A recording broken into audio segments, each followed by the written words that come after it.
Good morning friends, welcome to All Pass Academic. TNPC ல கேட்கப்பட்ட ஒரு क्वेश्चन தான் இது. என்ன கேட்டிருக்காங்கன்னா 7 plus 2 root 10 in வர்க்கமூலம் காண்க. ஓகேங்களா? சோ ரொம்ப ஈஸியான சம் தான் இது.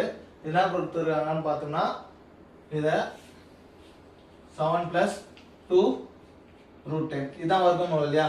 இது ரூட் எடுத்தா தான் வேல்யூ நான் அர்த்தம். சோ இப்போ ஒண்ணு இல்ல இங்க என்ன இருக்கு இந்த ரூட்டுக்குள்ள 10.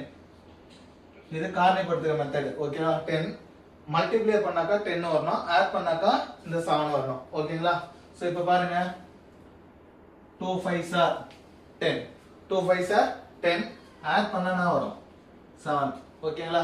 இங்க ஆட் சிம்பல் இருக்கறனால இது ஆட் பண்றோம். சப்போஸ் மைனஸ் இருந்துச்சுனா மைனஸ் பண்ணாக்கா இந்த வேல்யூ வரும். ஓகேங்களா? சோ இப்போ பாருங்க 5 2s are 10, ஆட் பண்ணும்போது 7. ஓகேங்களா? சோ நமக்கு இது எப்படி எழுதலாம் அப்படினா இது அப்படியே எழுதுவீங்க √2 plus √5. சோ இது ஏதாவது ஆப்ஷன்ல இருக்கா? ஆப்ஷன் C ல இருக்கு. ஓகேவா? அவ்வளவுதான் சம். ஆப்ஷன் C ல இருக்கு. சோ ரொம்ப ஈஸி தான். ஓகே, அடுத்த வீடியோல சந்திப்போம். நன்றி.